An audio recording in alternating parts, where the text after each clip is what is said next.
बानी 72 पियासों कई बन पानी मुकद्दर में हौज़ कौसर का पीना मुकद्दर में है हौज़ कौसर का पीना मैं प्यासा नहीं हूँ पिलाया गया हूँ मैं प्यासा नहीं हूँ पिलाया गया हूँ मुझे कूफा वालों मुसाफिर न समझो मैं आया नहीं हूँ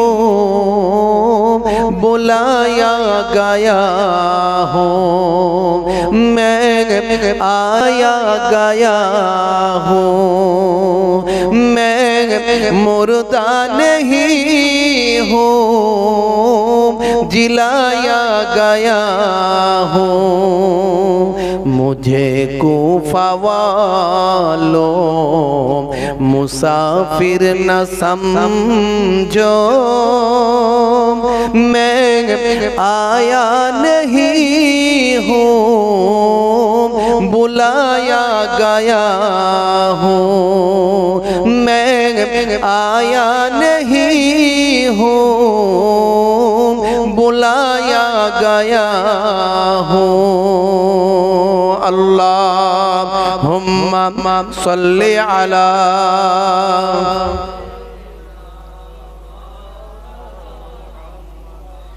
व अला आलि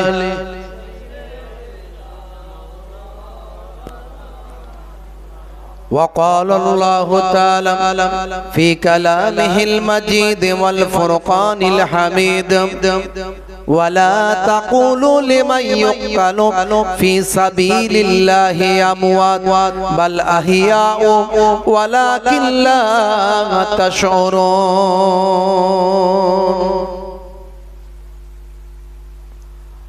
وقال النبي صلى الله عليه وسلم تركت فيكم ما إن أخذتم به لن تضلوا كتاب الله وعترته أهل بيتي إلى آخر الحديث أو كما قال عليه الصلاة والتسليم শ্রদ্ধেয় সম্মানীয় আজকের সভার সভাপতি মঞ্চে উপবিষ্ট ওলামা হযরতগণ ছোট ছোট বাচ্চারা আছে সামনে আমার পিতৃতুল্য বাপজিরা আছেন তরুণ যুবক বন্ধুরা আছেন স্নেহের বাচ্চারা আছেন পর্দার আড়ালে আমার জননী মায়েরা বোনেরা আছেন খুব অল্প সময়ের জন্য এই আশুরার রাত্রিতে আমরা দোয়ার মজলিসে বসেছি সোয়াব রেসানির মজলিসে বসেছি শোহাদা কারবালা হুজুরদের আলোচনা মজলিসে বসেছি আমাদের কাছে অত্যন্ত গুরুত্বপূর্ণ শোহাদা হুজুরদের আলোচনা অনেকে বলে এত কারবালা নিয়ে আলোচনা করতে হবে কেন এই 10ই মুহররম তো অনেক ঘটনা ঘটেছে সেগুলো নিয়েও তো আলোচনা করা যায় নিশ্চয় তিনি ভুল বলছেন না কিন্তু উম্মতে মুহাম্মাদির কাছে সমস্ত নবীদের আগে সমস্ত নবীদের মর্যাদার অপেক্ষা আমার আপনার রাসূলের মর্যাদা সবচেয়ে বেশি জোরে হবে না এটা আপনার ঈমান আমার আপনার রাসূলকে আমার আল্লাহ তাআলা বানিয়েছেন নবিউল আম্বিয়া করে, সমস্ত নবীদের ইমাম করে বানিয়েছেন, সমস্ত নবীদের নবী করে বানিয়েছেন, ইমামুল আম্বিয়া করে, সমস্ত নবীদের নেতা করে বানিয়েছেন। আমার আপনার নবীর মর্যাদা যে সবচেয়ে বেশি তার প্রমাণ বাইতুল মুকাদ্দাসে সমস্ত নবীদের ইমাম করে আমার আপনার নবীকে নেতৃত্বের মর্যাদা আল্লাহ দান করেছে। সেই রাসূলের কলিজার টুকরা নাতিদের আমরা ভুলতে পারি না। হে তরুণ যুবকেরা, হে আমার বন্ধুরা, শুনে রেখে দিন বাবা, জেনে রেখে যান। কারবালার ঘটনা বললেন, রাসূলের কলিজার টুকরা নাতিদের কথা বললেন, ঘন্টার পর ঘন্টা আলোচনা করা যাবে। ইন্টারনেটে আমার বক্তব্য আছে, 3-4 ঘন্টা ধরে আমার বক্তব্য আছে। আজকে আমি বেশি আলোচনা করব না, সংক্ষেপে 2-1টি কথা বলবো। কেন আমরা সোহাদা হুজুরদের ভালোবাসি, কেন আমরা আহলে বায়াতদের ভালোবাসি। আল্লাহর নবীর হাদিসটা আমি আপনাদের মাঝখানে তেলাওয়াত করেছি। দয়ার নবী বলেছেন, তারাকতু ফীকুম মা ইন আখাযতুম বিহি লান তাদিল্লু কিতাবাল্লাহি ওয়া ইতরাতি আহলে বাইতি। আমি তোমাদের কাছে দুটো জিনিস ছেড়ে দিয়ে গেলাম, একটা হলো আল্লাহর বাণী কোরআন মাজিদ, আর একটা হলো আমার আহলে বায়াত। হে তরুণ যুবকেরা, হে আমার বন্ধুরা, শুনে রেখে দিন বাবা, জেনে রেখে দেন। ফাজাইলে মুনাকিবাত অধ্যায় পাক পাঞ্জাতনের কথা বলা হয়েছে, আহলে বায়াতের কথা বলা হয়েছে। একদিনকার ঘটনা, আল্লাহর নবী মা ফাতেমার বাড়িতে গেলেন। আম্মা জান ফাতেমাতুজ যোহরা রাদিয়াল্লাহু তাআলা আনহার বাড়িতে গেলেন। এমন সময় বেটি ফাতেমাকে ডাক দিলেন, ও বেটি ফাতেমা এদিকে এসো। আল্লাহর নবীর শরীর মোবারকে চাদর পরা ছিলেন। আল্লাহর নবী সেই চাদরের ভিতরে আম্মা জান ফাতেমাতুজ যোহরা রাদিয়াল্লাহু তাআলা আনহাকে নিজে ঢুকিয়ে নিলেন। দেখতে দেখতে এসে হাজির হলেন হযরতে ইমাম হাসান রাদিয়াল্লাহু তাআলা আনহু। দেখতে দেখতে এসে হাজির হলেন হযরতে ইমাম হুসাইন রাদিয়াল্লাহু তাআলা আনহু। দেখতে দেখতে এসে উপস্থিত হলেন শেরে খোদা আসাদুল্লাহিল গালিব হযরতে আলী মুর্তজা কারামাল্লাহু ওয়াজহু। আল্লাহর নবী প্রত্যেককে চাদরের ভিতরে ঢুকিয়ে নিয়ে আল্লাহর দরবারে মোনাজাত করতে লাগলেন। এ আমার আল্লাহ, এ আমার মাবুদ, এটা আমার আহলে বায়াত। এই আহলে বায়াতকে আপনি কবুল ও মঞ্জুর করে নিন। হে তরুণ যুবকেরা, তাই আমার নবী, দয়ার নবী ইন্তেকালের আগে জানিয়ে দিয়ে গেছেন, তোমাদের কাছে আমার আহলে বায়াতকে রাখলাম। এই আহলে বায়াতকে পাক পাঞ্জাতন বলা হয়, পবিত্র 5টা বাদান বলা হয়। পবিত্র 5টা বাদান মানে দয়ার নবীকে নিয়ে এই 5 জন। হে তরুণ যুবকেরা, হে আমার মুরব্বিয়ানেরা, শুনে রেখে দিন বাবা, জেনে রেখে দিন বাবা, আহলে বায়াতকে ভালোবাসতে হবে। আবার ভালোবাসাটা এমন না হয়ে যায় যেটা বেদাতের খাতায় চলে যাবে, শিরকের খাতায় চলে যাবে, মুশরিকের খাতায় নামটা লেখা হয়ে যাবে, ফাহিশাদের খাতায় নামটা লেখা হয়ে যাবে, অশ্লীলতা অন্যায়কারীদের খাতায় নামটা লেখা হয়ে যাবে। হে তরুণ যুবকেরা, আজকের দিনে রাস্তাঘাটে ডিজে বাজছে, ঢোল বাজছে, আপনারা জানেন আহলে বায়াতদেরকে স্মরণ তারা কেমন ভাবে করছে, কেমন আহলে বায়াতকে ভালোবাসছেন। হে তরুণ যুবকেরা, তারা আহলে বায়াতকে ভালোবেসে তারা বলছে আমরা খুবই ভালোবাসি। তাই হযরত ইমাম হুসাইন রাদিয়াল্লাহু তাআলা আনহুর জন্য তারা কবর তৈরি করেছে, তারা একটা রওজা তৈরি করেছে। সেই মনে মনে অনেকে ভাবে এই রওজার মধ্যে নাকি ইমাম হুসাইন হুজুর এসে উপস্থিত হন। না না, এগুলোর ইসলামে কোনো ভিত্তি নাই।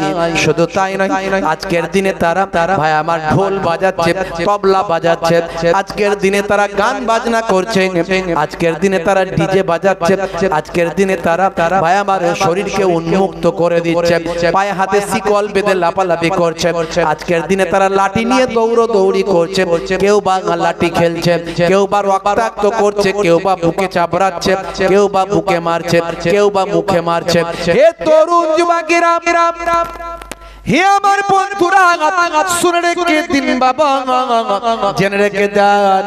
হে মুসলমান একটু লক্ষ্য করুন ভাই আমার, দোস্ত আমার, কিছু মানুষ দলিল দিয়ে থাকেন, তারা বলেন, তারা কি বলেন জানেন? তারা বলেন যে এই যে আমরা কেন বুকে মারি মুখে মারি, তারা বলে আমরা বুকে মারি মুখে মারি, তার কত কারণটা হলো আল্লাহর নবী যখন ইন্তেকাল করেন তখন কিছু মহিলা আল্লাহর নবীর বাড়িতে গিয়ে নিজেদের মুখে হাতে চাবড়া চাবড়ি করেছিল। এটা হাদিস থেকে নাকি প্রমাণ আছে। তরুণ যুবকেরা, হাদিসের মধ্যে অনেক ভাগ আছে, হাদিসের রাবির ব্যাপার আছে, সানাদের ব্যাপার আছে, যায়েব কিংবা সহির ব্যাপার আছে, মাউজু কিংবা জালের ব্যাপার আছে।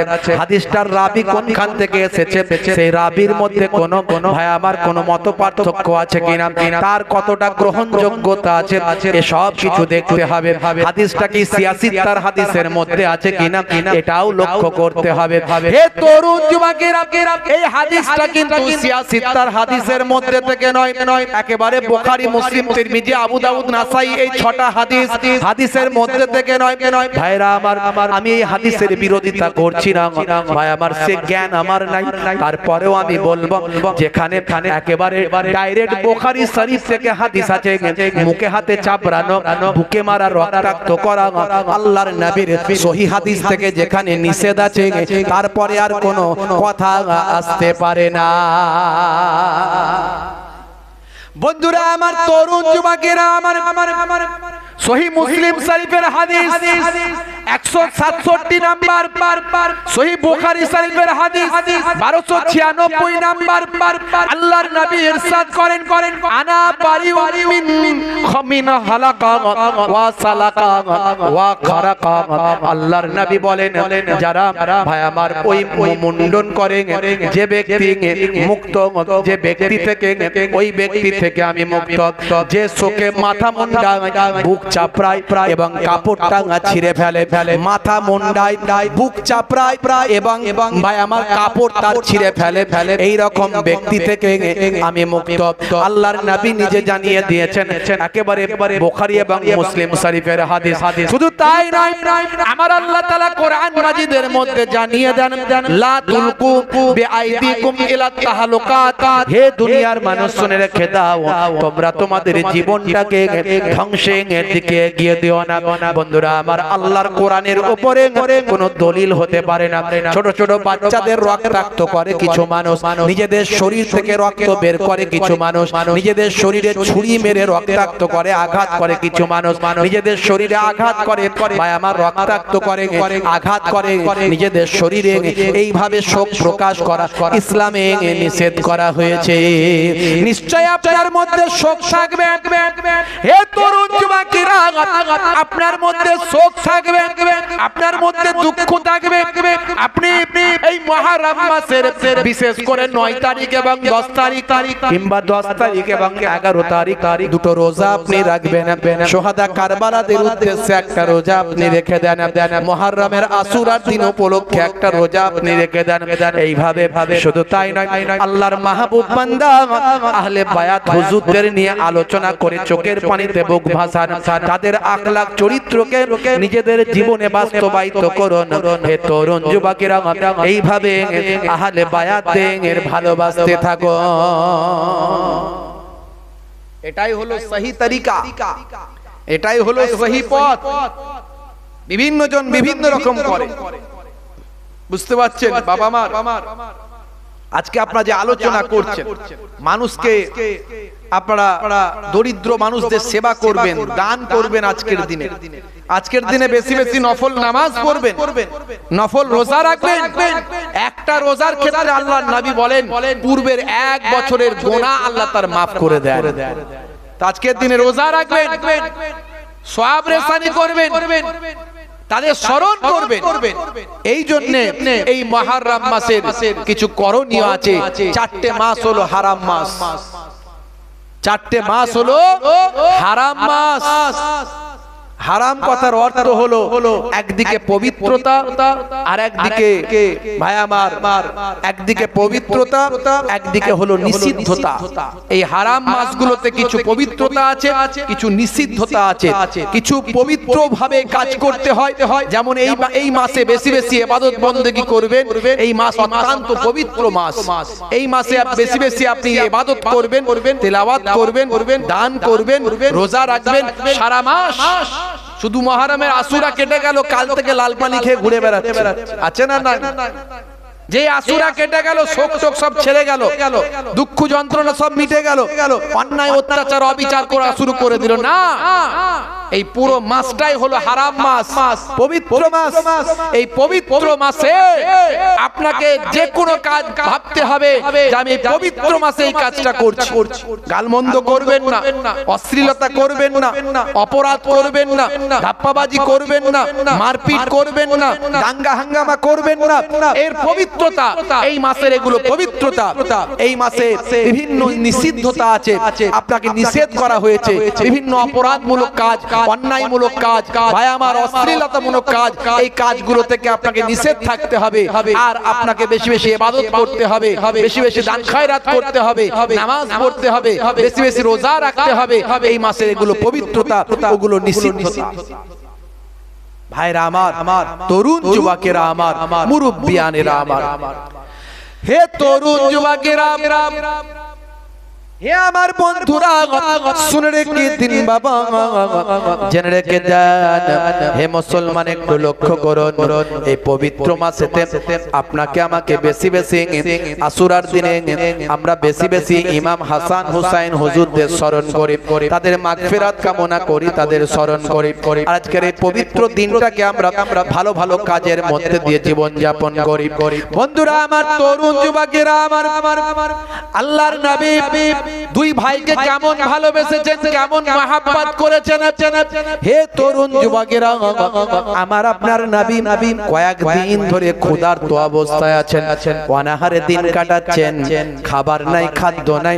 ভাই আমার, দোস্ত আমার, নবী আমার কয়েকদিন ক্ষুধার্ত অবস্থায় আছেন। চিন্তা করলেন, এই প্রচন্ড ক্ষুধায় কাকে বলি, কাকে বলি?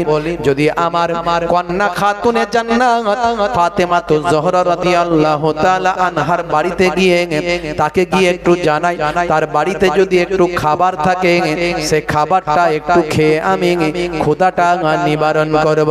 দয়ার নবী আমার রাহমাতুল লিল আলামিন আমার আল্লাহর কাছে যদি একবার দোয়া চান, আমার আল্লাহ জান্নাতি খাবার পাঠাবে। কিন্তু জান্নাতি খাবার যদি পাঠিয়ে দেয়, তাহলে আমার নবী জান্নাতি খাবার খেয়ে নিলেন, কিন্তু নবীর উম্মত তাদের ক্ষুধা লাগলে কি হবে? জান্নাতি খাবার আল্লাহ দেবে? যখন দেবে, এক্সেপশন, ব্যতিক্রম কয়েকজন নবীর উম্মতের কাছে পাঠিয়েছেন আল্লাহ, কিন্তু সাধারণত দেবেন না। কারণ আপনাকে ক্ষুধা লাগলে রোজা রাখতে হবে, কষ্ট করতে হবে, দুর্ভিক্ষ হলে বেশি বেশি রোজা রাখুন, খাদ্যের অপচয় বন্ধ করুন, কম খাদ্য খেয়ে থাকুন। ভালো করে মনোযোগ দিয়ে শুনুন দুই একটি কথা। তা আমার নবী দোয়া চাইলি আল্লাহ খাবার পাঠিয়ে দিতেন, কিন্তু আমার নবী খাবারের জন্য দোয়া চাইলেন না। বন্ধুরা আমার, তরুণ যুবকেরা আমার, হে আমার মুরব্বিয়ানেরা, শুনে রেখে দিন বাবা, মনে মনে চিন্তা করলেন, বেটি ফাতেমার বাড়িতে যদি কিছু খাবার থাকে। হে জওয়ান যুবকেরা, বেটি ফাতেমার বাড়িতে গেলেন, গিয়ে ভাই হাসান করে আওয়াজ দিলেন, ভাই হোসেন করে আওয়াজ দিলেন। ইমাম হাসান আর হুসাইন হুজুরদের কোনো সারা শব্দ পাওয়া গেল না। এমন সময় দেখতে পাওয়া যায়, বেটি ফাতেমাকে ডাক দিয়ে বললেন, বেটি ফাতেমা, কি ব্যাপার, আমার নানু ভাইয়েরা কোথায়? এমন সময় চোখ ভরা পানি নিয়ে আম্মা জান ফাতেমা বলতে থাকেন, ওরা ইমাম হাসান আর হুসাইন দুই ভাইয়ের কথা বলতে থাকেন, তারা পাহাড়ের দিকে চলে গিয়েছে। কেন, কি হয়েছে একটু খুলে বলো। কেন পাহাড়ের দিকে গেছে একটু খুলে বলো। সেই সময় দেখতে পাওয়া যায় আম্মা জান ফাতেমা জোহরা রাদিয়াল্লাহু তাআলা আনহা বলেন আব্বা জান কি আর বলবো, কয়েকদিন থেকে আপনার নাতিরাও অনাহারে দিন কাটাচ্ছে, আমরাও বাড়িতে অনাহারে দিন কাটাচ্ছি। এতবার ধরে বোঝাচ্ছি, বোঝ তারা মানতে চায় না। কয়েকদিন ক্ষুধার্ত থাকার পর তারা বারবার বলছে মা মা মা, আম্মা জান কিছু খেতে দাও, আম্মা জান কিছু খেতে দাও। কয়েকদিন ধরে থামিয়ে রেখেছি, কলিজার টুকরা সন্তানদের কিছু খাবার দেওয়ার মতো আমার কাছে নাই। আরে নবী খানদানের তো কারো কাছে হাত পাতা চলে না, আমি কারো কাছে হাত পাততে পারি না। তাই কোনো কিছু খাবার না পাওয়ার কারণে বাচ্চারা চিৎকার চেঁচামেচি করে। শেষে বাচ্চাদের থামাতে না পেরে দুজনকে হালকা করে ঘা কতক মেরেছে। তাই তাদের রাগ হয়ে গেছে, দুই ভাই মিলে যুক্তি করে তারা ওই পাহাড়ের দিকে চলে গিয়েছে। দেখেন একবার ভাবেন, চিন্তা করেন। আমরা শুধু হাই হাসান হাই হোসেন বললে তো হবে না, খালি মুহররম মাস করলে হবে না, আশুরা করলে হবে না। তাদের জীবন জিন্দেগির কথা চিন্তা করে ইহসাস তৈরি করতে হবে, ভাবতে হবে, আমাদের চরিত্রে বাস্তবায়িত করতে হবে কি আখলাক কি চরিত্র তারা রেখে গেছে। বন্ধুরা আমার, তরুণ যুবকেরা আমার বেটি ফাতেমার কাছ থেকে কথা শুনে আল্লাহর নবী বললেন, হে বেটি ফাতেমা কেন মানলে বাবা, কেন মা মানলে তুমি আমার নানু ভাইদের কেন কষ্ট দিলে? দয়ার নবী গিয়েছিলেন কি করতে একটু বলেন। কিছু যদি খাবার পাওয়া যায়, কথা ঠিক না ভুল? আচ্ছা বলেন তো, এ খবর পাওয়ার পরে নবী কি আর বলতে পারেন ও বেটি ফাতেমা খাবার কি আছে? বলতে পারবে? আর বলতে পারেন না। বলার মতো সিচুয়েশন আর নাই, তৈরি নাই বাবা। হে তরুণ যুবকেরা, নবী আমার নাতিদের কত ভালোবাসে। সেই সময় কলিজার টুকরা নাতিরা কোথায় গেল? দয়ার নবী আমার পাহাড়ের দিকে হন্তদন্ত হয়ে চললেন। সাহাবীরা বলেন, হুজুর যাচ্ছেন কোথায়? নবী আমার কাউকে বুঝতে দেন না। নবী আমার বললেন, আমার নাতিরা এদিকে গেছে, খোঁজ করতে যাচ্ছি। আর রাহমাতুল লিল আলামিন বাবা, সাধারণ কোন পয়গম্বর নয়, সাধারণ কোন পীর নয়, সাধারণ কোন ওলি নয়, সাধারণ কোন আলেম নয়, সাধারণ কোন বাবা নবী নয়, তিনি হলেন রাহমাতুল লিল আলামিন। রাহমাতুল লিল আলামিন মানে আলাম মানে হলো এক বচন, আলাম শব্দটা হলো এক বচন, আর আলামিন হলো বহু বচন। আলাম হলো একটা জগৎ, আলামিন হলে হাজার হাজার জগৎ হতে পারে, অর্থাৎ বহু জগৎ। আমার আল্লাহ তাআলা নিজের ক্ষেত্রে বলেছেন যে আমি রব্বুল আলামিন, সমস্ত জগৎগুলোর আমি রব। আমি আগেই বললাম আলামিন হলো বহু বচন। আমার আল্লাহ নিজের ক্ষেত্রে বলেছেন আলহামদুলিল্লাহি রাব্বিল আলামিন।